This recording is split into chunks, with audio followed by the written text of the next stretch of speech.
कि ये तीन स्थान का जब स्पर्श करते हैं तो आप कितने भी रोग से ग्रसित क्यों ना हो, आप कितने भी रोग से घिरे क्यों ना हो, तीन स्थान का स्पर्श करने से आपको एक अलग से ऊर्जा प्राप्त होती है।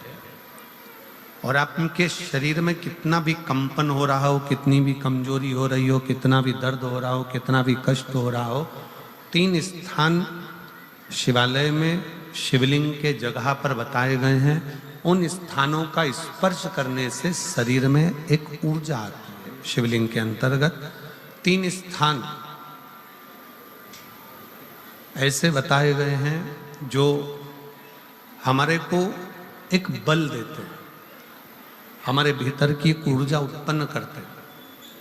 हमारे अंदर कितनी भी कमजोरी होगी, अगर आपने वो तीन स्थान पर हाथ का स्पर्श कर कर पंचाक्षर मंत्र नमः शिवाय या षडाक्षर मंत्र ओम नमः शिवाय या श्री शिवाय नमस्तुभ्यम का स्मरण किया है। पहला जो ये जलाधारी बनी हुई है, ये जो गोल जो भाग आता है, जलाधारी में जो भी गोल भाग है वो गोल भाग का हाथ से स्पर्श करना, अर्थात जो माता जी का हस्त कमल है पार्वती जी का, वो जो गोल जलाधारी है जिस पे शिवलिंग रखा हुआ है, वो गोल जला, ये जो चरण है जहां से पानी बहकर जाता है उस स्थान पर नहीं, जहां गोल भाग है उस गोल भाग पर अपने सीधे हाथ का स्पर्श करना और श्री शिवाय नमस्तुभ्यम का जाप या पंचाक्षर मंत्र या षडाक्षर मंत्र ओम नमः शिवाय का जाप करना, पहला। दूसरा स्थान जहां से पानी बहकर जा रहा है उस स्थान का पानी जहां से बहकर नीचे गिरता है वो भाग पर अपने हाथ का स्पर्श, जहां से पानी बहकर नीचे गिरता है, जो जल आप चढ़ाते हो वो जल बहकर जो नीचे की ओर जाता है उसका स्पर्श, और पंचाक्षर या षडाक्षर या श्री शिवाय नमस्तुभ्यम मंत्र का जाप।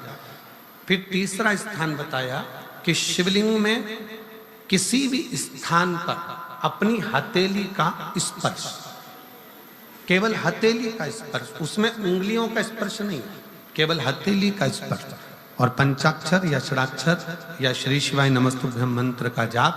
ये तीन स्थान ऐसे बताए हैं कि आपके शरीर में अगर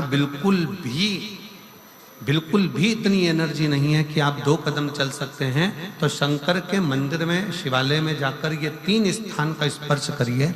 मंदिर से जब आप बाहर निकलेंगे तो खुद के बल पर निकलेंगे, कोई आपको उठाने के लिए जरूरत नहीं पड़ेगी। तीन स्थान हैं जहां व्यक्ति के जीवन के दुख, तकलीफ, रोग, कष्ट अपने आप नष्ट होते चले जाते हैं। आप यदि कोई कार्य के लिए निकल रहे हो, कोई कार्य करने के लिए जा रहे हो और आपका मन उस कार्य में डामाडोल हो रहा है, ये होगा कि नहीं होगा, जिस समय पर तुम्हारा दो मन हो रहा हो, तुम्हें लग रहा हो कि मैं निकलूंगा कि नहीं निकलूंगा, तुम्हें लग रहा है कि ये एग्जाम में क्लियर कर पाऊंगा कि नहीं कर पाऊंगा, यही तीन स्थान,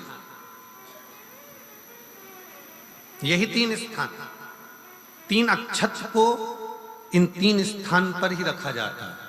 जो तीन स्थान अभी आपको बताए हैं, एक माता पार्वती जी का गोल स्थान हस्तकमल स्थान, दूसरा जहां से पानी बहकर नीचे की ओर जा रहा है उसी विराम स्थल पर, और तीसरा शंकर भगवान के शिवलिंग पर। ये तीन स्थान तीन अक्षत से पूर्ति कर देते। प्रदोष काल में जलाया गया दीप, प्रज्वलित करा गया दीप 5 स्थान पर फल देता है। कितने स्थान पर फल देता है? 5 स्थान पर। आप में से कितने लोग हैं जो प्रदोष के दिन दीप लगाने मंदिर जाते हैं या शंकर जी के मंदिर पहुंचते हैं? बहुत बहुत प्रणाम आपको, साधुता जानना चाहिए। अपना प्रदोष के दिन, प्रदोष काल में लगाया गया दीपक 5 स्थान पर फल देता है। पहला स्थान, अगर हमको या हमारे परिवार में किसी को काल सर्प दोष है तो हमारा प्रदोष का लगाया गया दीपक कहीं पूजन मत कराओ, वो दीप जलाने से ही काल सर्प दोष समाप्त होता चले जाता है। दूसरा स्थान पितृदोष।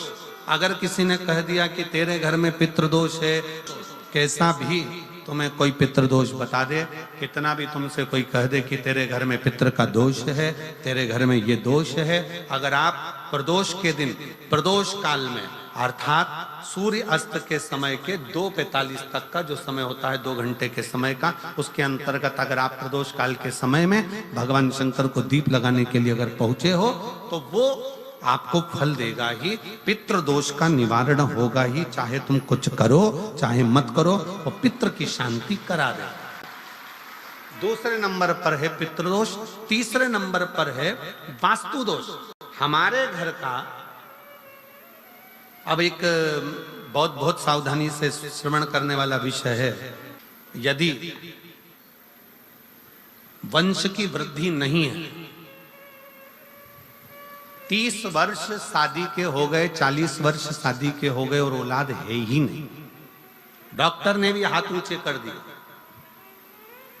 टेस्ट पे भी करवाया, आईवीएफ करवाया, सब कुछ तुमने करवा लिया, तो भी औलाद नहीं है, तब आखिरी में एक काम चालू करो, प्रदोष का दिन दोनों पति पत्नी व्रत चालू कर दो प्रदोष का, और प्रदोष काल में शाम के समय जाकर एक ही दिए में 2 लंबी बाती जानते हो ना, रुई की लंबी कपास की बाती 2, और दोनों बाती एक ही दिए में रखकर पति पत्नी दोनों उसको प्रज्वलित करना प्रारंभ करें, बाबा संतान देकर ही रहेगा।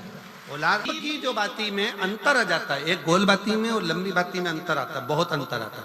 पितरों के लिए गोल बाती का प्रयोग बहुत कम होता है महाराज, देवी जी के लिए, माता रानी के लिए, जगत जननी के लिए गोल बाती का प्रयोग बहुत कम होता है महाराज, ध्यान रखिएगा। एक पितृ के लिए, एक जगत जननी जगदम्बा दुर्गा भवानी के लिए गोल बाती का प्रयोग कम होता है, लंबी बाती का प्रयोग ज्यादा होता है।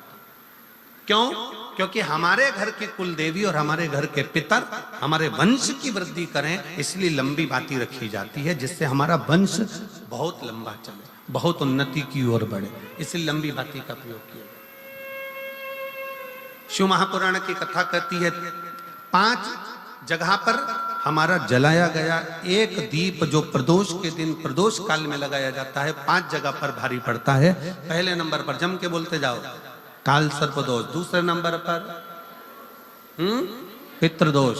तीसरे नंबर पर घर का वास्तु दोष। हमारे घर में कितना भी वास्तु दोष है, कोई ने कह दिया यहाँ बाथरूम नहीं बनना थी, यहाँ पर शौचालय नहीं बनना था, यहाँ सीढ़ी नहीं बनना थी, वो सीढ़ी वहां बनना थी, ये सीढ़ी वहां बनना थी, तुम पूरा घर तुड़वा के देख लो, उसके बाद में जैसा वास्तु वाले हैं वैसा करा कर देख लो, उसके बाद भी तुमको शांति नहीं मिले तो समझ लेना कि तुम्हारे घर में अब वास्तु दोष तो तुमने दिखाकर समाप्त कर लिया, फिर भी वो समाप्त नहीं हो रहा, तो प्रदोष काल का लगाया गया प्रदोष के समय का दिया आखिरी में वास्तु दोष को भी समाप्त कर देता है और उसमें भी फल प्रदान करता है। काल सर्प दोष, पितृदोष, वास्तु दोष। चौथे नंबर पर 1 रुपया कमाया, 1.25 रुपये खर्च हुआ, पैसा आया गया, ये चौथे नंबर का व्यापार में थोड़े दिन दुकान अच्छी चली, थोड़े दिन बैठ गए, थोड़े दिन काम चला, थोड़े दिन बैठ गए, गाड़ी चली थोड़े दिन फिर बैठ गए, अर्थात हमारी फैक्ट्री थोड़े दिन चली फिर बैठ गए, कहीं ना कहीं तकलीफ, थोड़े दिन खाते थोड़े दिन रोते वाला चल रहा है। तो प्रदोष काल का प्रदोष के समय का दिया इस दुख को समाप्त कर कर रेगुलर एक जैसी सांझी, एक जैसी लक्ष्मी की वृद्धि करते चले गए, प्रदोष काल का। और 5वें नंबर का प्रदोष काल का दिया, प्रदोष समय का दिया 5वें नंबर पर रोग का निवारण करता, रोग निवारण। 5 स्थान जो बताए गए हैं प्रदोष काल के दिन, प्रदोष के दिन दीप प्रज्वलन के। और अब की बार की जो शिवरात्रि आ रही है, बाबा देवाधिदेव महादेव की बड़ी कृपा है उस पर, बहुत करुणा।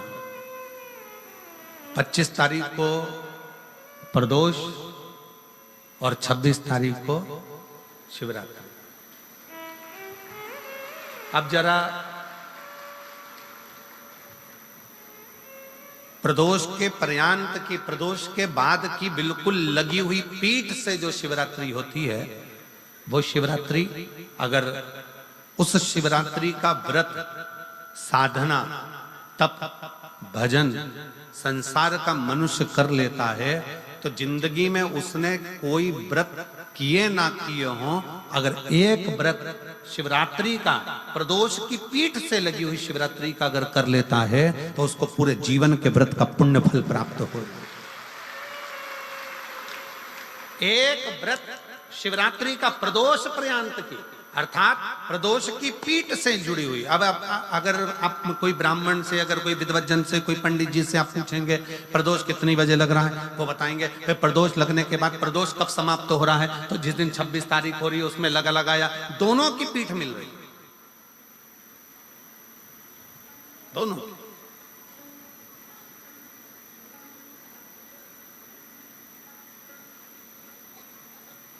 करो व्रत। आपने कितनी भी एकादशी के व्रत करे हो, कितनी भी द्वादशी के व्रत करे हो, कितनी भी चतुर्थी व्रत करे हो, कितनी भी तीज व्रत करे हो, कितनी भी अष्टमी का व्रत करा हो, कितनी भी नवरात्रि के व्रत करा हो, कितनी भी तीज का व्रत करा हो, चाहे दुनिया के कितने भी व्रत आपने करे हो, अगर आपने एक महाशिवरात्रि का व्रत नहीं करा तो कोई व्रत का पुण्य फल आपके खाते के अंतर आ नहीं पाता। महापुराण की कथा कर रही है। 3 स्थान का स्पर्श रोग का निवारण कर देता है। 3 जगह पर चढ़ाया गया अक्षत हमारे मन को एकाग्रित कर कर और हमें अपनी मंजिल तक पहुंचा देता है। और प्रदोष और शिवरात्रि के मिलन का महोत्सव हमारे जीवन को आनंदता देता है।